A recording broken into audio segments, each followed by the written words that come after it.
আসসালামু আলাইকুম রহমতুল্লাহি বারাকাতু। দেশ এবং দেশের বাইরে অবস্থানরত প্রিয় মুসলিম ভাই বোনদেরকে জানাই পবিত্র ঈদের দ্বিতীয় দিনেরও আবারও ঈদের শুভেচ্ছা, ঈদ মোবারক।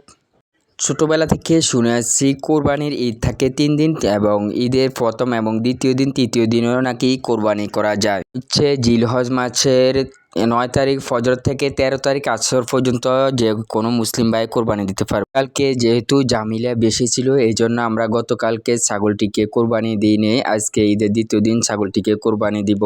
কালকে যেহেতু ঈদের দিন ছিল গরু কোরবানি দিয়েছে সবাই, আজকে আমরা ছাগলটিকে কোরবানি দিব এবং এটা প্রসেসিং করব আমি আর হেলাল কাকা, এবং আজকের পূর্বটি জুড়ে সবাই দেখতে থাকুন এবং আমরা কীভাবে ছাগলটিকে রাস্তার পাশে নিয়ে আসলাম এবং হেলাল কাকা একটাকে বাঁধার চেষ্টা করতে আসছে এবং বেঁধে ফেলবে একটু পরে, এবং একটু পরে এটিকে আল্লাহর জন্য কোরবানি করা হবে। বনের পশুকে নয়, আমাদের সকলের উচিত মনের পশুকে কোরবানি দেওয়া।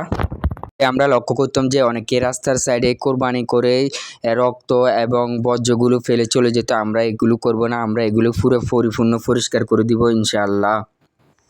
একটু পরে ছাগলটিকে আমি নিজে জবাই করব, যেহেতু আমরা আল্লাহ তাআলার জন্য কোরবানি দিই।